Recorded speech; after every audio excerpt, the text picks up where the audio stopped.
জুলাই সনদ বাস্তবায়ন আদেশ। আপনি বলেন মাননীয় সদস্য, আপনি বসুন দয়া করে, বসুন দয়া করে। মাননীয় স্পিকার, তাহলে আমরা আর এখানে না থাকি। আমরা যদি রাষ্ট্রপতি অবৈধ হয়, যদি রাষ্ট্রপতির ভাষণ অবৈধ হয়, তাহলে তৎকালীন সরকারও কিন্তু অবৈধ হয় না। দর্শক, আজ কিন্তু সংসদের মধ্যে কিন্তু চরম বিশৃঙ্খলা সৃষ্টি হয় সরকার দল এবং বিরোধী দলের মধ্যে।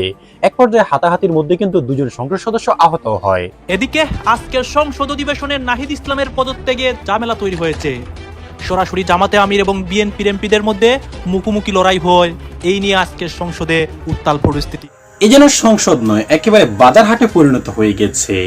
তবে কি আমরা জুলাই আগস্টে এত হাজার হাজার প্রাণের বিনিময়ে কি এই সংসদে চেয়েছিলাম? কেন বা একটা রাজনৈতিক দল অন্য রাজনৈতিক দলকে সম্মান দিয়ে কথা বলতে পারছে না?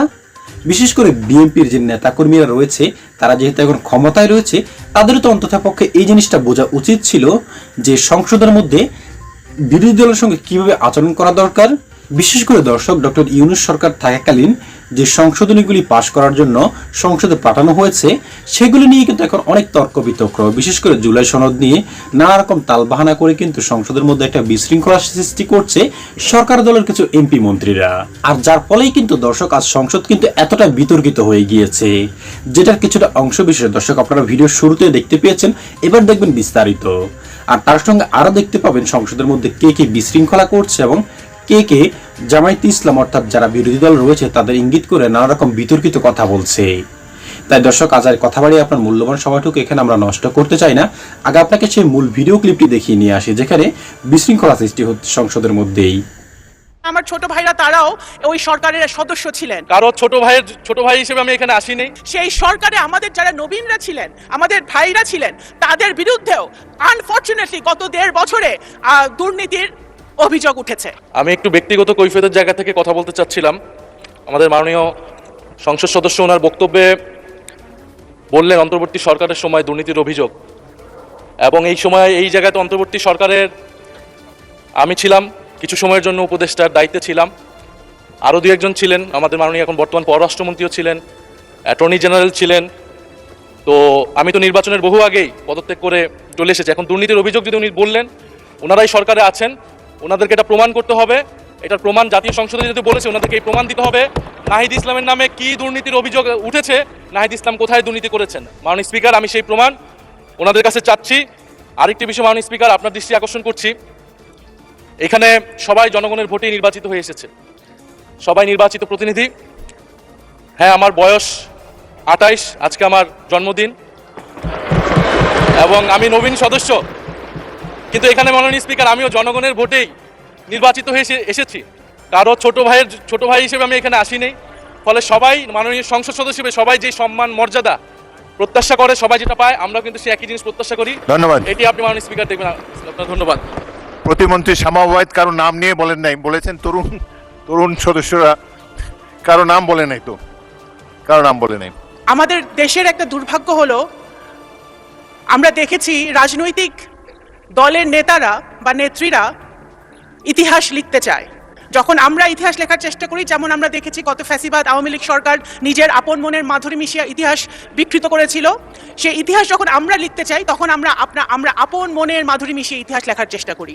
আমি মনে করি বাংলাদেশের ইতিহাস, মুক্তিযুদ্ধের ইতিহাসবিদদের লেখা উচিত। তাহলে বোঝা যাবে কার কখন কিভাবে কোন সময় কোন ভূমিকা ছিল। রাষ্ট্রপতির ভাষণ, কোন রাষ্ট্রপতির ভাষণ?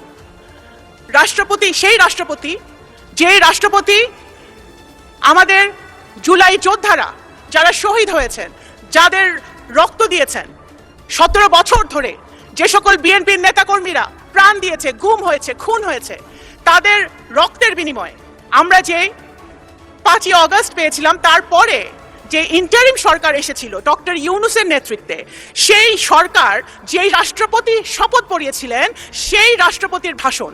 এবং সেই সরকারে আমাদের যারা এখানে সামনে বসে আছে, আমার ছোট ভাইরা, তারাও ওই সরকারের সদস্য ছিলেন। কোন রাষ্ট্রপতি? সেই রাষ্ট্রপতি যেই রাষ্ট্রপতি এই মজলুম, আজকে আমাদের মাননীয় বিরোধী দলের নেতা উনি সবসময় একটি কথা বলেন যে এই সংসদ মজলুমদের সংসদ। সত্য কথা, 100% সত্য কথা। এই সংসদে গুম থেকে ফেরত আসা সংসদ সদস্য আছে, এই সংসদে আয়নাঘর থেকে ফেরত আসা সংসদ সদস্য আছে, এই সংসদে ফাঁসির কেষ্ট থেকে ফেরত আসা সংসদ সদস্য আছে, হাজার হাজার মামলা মাথায় নিয়ে তারা জেল খেটেছে সেই সংসদ সদস্য আছে। সুতরাং ইটস এ ইউনিক পার্লামেন্ট। অবশ্যই এই মজলুম কারা এদেরকে আমাদেরকে মজলুম বানিয়েছিল? গত ফ্যাসিবাদী সরকার যারা আমাদেরকে মজলুম বানিয়েছিল, সেই মজলুমের পার্লামেন্টে মজলুম দ্বারা নির্বাচিত রাষ্ট্রপতি এসে যখন ফ্যাসিবাদের বিরুদ্ধে কথা বলে, গুম খুনের বিরুদ্ধে কথা বলে, গণতন্ত্রের পক্ষে কথা বলে, শহীদ জিয়ার পক্ষে কথা বলে, বেগম খালেদা জিয়ার গুণগান গায়, বিএনপির গুণগান গায়, সেটা অবশ্যই আমাদের আন্দোলনের সার্থকতা। মাননীয় স্পিকার, এখন জুলাই সনদ, অনেক কথা হয়েছে জুলাই সনদ নিয়ে। মাননীয় স্পিকার, জুলাই সনদ, অবশ্যই বিএনপিকে জুলাই সনদ নিয়ে বলে কোনো লাভ নাই। জুলাই সনদ মানে কি? একটা রিফর্ম, বাংলাদেশের রিফর্ম, নতুন প্রজন্মের জন্য রিফর্ম, সংস্কার। আপনি যদি ইতিহাস দেখেন, বাংলাদেশ জাতীয়তাবাদী দল বাংলাদেশে একটি মাত্র দল যে বাংলাদেশের জন্মের পর থেকে এখন পর্যন্ত যত রকম রিফর্ম সংস্কার হয়েছে বাংলাদেশের উন্নতির জন্য, প্রত্যেকটা বিএনপির হাত ধরে হয়েছে। খাল খনন, গার্মেন্টস শিল্প, পার্লামেন্টারি ডেমোক্রেসি, তত্ত্বাবধায়ক সরকার থেকে শুরু করে নারী শিক্ষা, সবকিছুর পিছনে ছিল বিএনপির হাত, দেশনেত্রী বেগম খালেদা জিয়া এবং শহীদ জিয়ার হাত। এবং এখন যেটা হচ্ছে reform, family card, farmers card, আমাদের নতুন প্রজন্মের জন্য কাজ, এই সব কিছুই হচ্ছে জনাব তারেক রহমান বিএনপির হাত দিয়ে, যেটার আপনারাও সুফল পাবেন ইনশাল্লাহ প্রিয় দলের নেতৃবৃন্দ। সুতরাং বিএনপিকে জুলাই সনদ বাস্তবায়ন হবে না সেটা বলে লাভ নেই, বিএনপির হাত দিয়ে জুলাই সনদ বাস্তবায়ন হবে ইনশাল্লাহ। এবং মাননীয় স্পিকার, শুধু এই যে সকল অন্যায়, অত্যাচার, অবিচার বাংলাদেশের মাটিতে হয়েছে, জুলাই অভ্যুত্থানে যারা শহীদ হয়েছে, আমাদের যারা গুম হয়েছে, যারা খুন হয়েছে, তাদের বিচারও বিএনপির হাত দিয়েই হবে ইনশাল্লাহ বাংলাদেশের মাটিতে।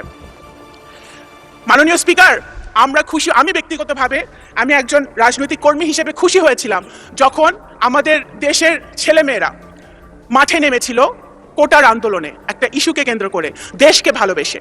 আমরা সেটা খুশি হয়েছিলাম, কারণ আমরা সবসময় বলে আসছিলাম যে এই দেশের নতুন প্রজন্ম রাজনীতি পছন্দ করে না, দেশকে ভালোবাসে না। সেটা জুলাই অভ্যুত্থান মিথ্যা প্রমাণ করেছে। কিন্তু আমরা এটাও দেখেছি জুলাই সনদের পর, জুলাই অভ্যুত্থানের পরে, 5ই আগস্টের পরে যে সরকার গঠিত হয়েছে, সেই সরকারে আমাদের যারা নবীনরা ছিলেন, আমাদের ভাইরা ছিলেন, তাদের বিরুদ্ধেও আনফরচুনেটলি গত 1.5 বছরে দুর্নীতির অভিযোগ উঠেছে। এটা কিন্তু মাননীয় স্পিকার, যখন আমরা নতুন বাংলাদেশের কথা বলি, নতুন অভ্যুত্থানের কথা বলি, নতুন প্রজন্মের কথা বলি, তখন আমরা এই জিনিসটা আশা করি না। আপনারা শুধু ফেসবুকে স্ট্যাটাস দিয়ে ভাইরাল হওয়ার জন্য বড় বড় কথা বলে পলিটিক্স হয় না। মাননীয় স্পিকার, দেশের জন্য যদি কাজ করতে হয়, দেশের জনগণের জন্য যদি কাজ করতে হয়, সরকার, বিরোধী দল সরকারের একটি অত্যন্ত গুরুত্বপূর্ণ অংশ, যদি সরকারে থেকে কাজ করতে হয়, তাহলে এক্সপিরিয়েন্স যেমন দরকার, সাহস যেরকম দরকার, বুদ্ধিমত্তাও সেরকম দরকার। বিএনপি এমন রাজনৈতিক দল যে ফেসবুকে রাজনীতি করে না, তারা রাস্তায় গুলি খেয়ে তারা রাজনীতি করে, শুধু বট বাহিনী দিয়ে, স্ট্যাটাস দিয়ে, মানুষকে ছোট করে, আজে বাজে কথা বলে ভাইরাল হয়ে রাজনীতি হয় না। যদি 71 সালে ফেসবুক থাকতো, যদি 71 সালে সোশ্যাল মিডিয়া থাকতো, তাহলে হয়তো দেশ স্বাধীন হতো নাকি আমরা জানি না। মাননীয় স্পিকার, আমি একজন মুক্তিযোদ্ধার সন্তান, আমি এতটুকুই বলতে পারি মুক্তিযুদ্ধ নিয়ে যে মাননীয় স্পিকার, আপনি একজন বীর মুক্তিযোদ্ধা। মুক্তিযুদ্ধ উই ক্যানট রিপ্লেস মুক্তিযুদ্ধ উইথ এনিথিং এলস।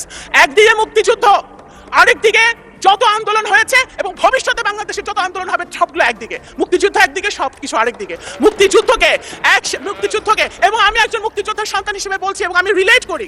আমার সামনে বসে আছে যারা, নাহিদ বসে আছে, আমাদের হাসনাত বসে আছে, যারা মাননীয় সংসদ সদস্যরা বসে আছে, আই এম সরি, আমি ওদের সেন্টিমেন্টকে আমি রিলেট করি।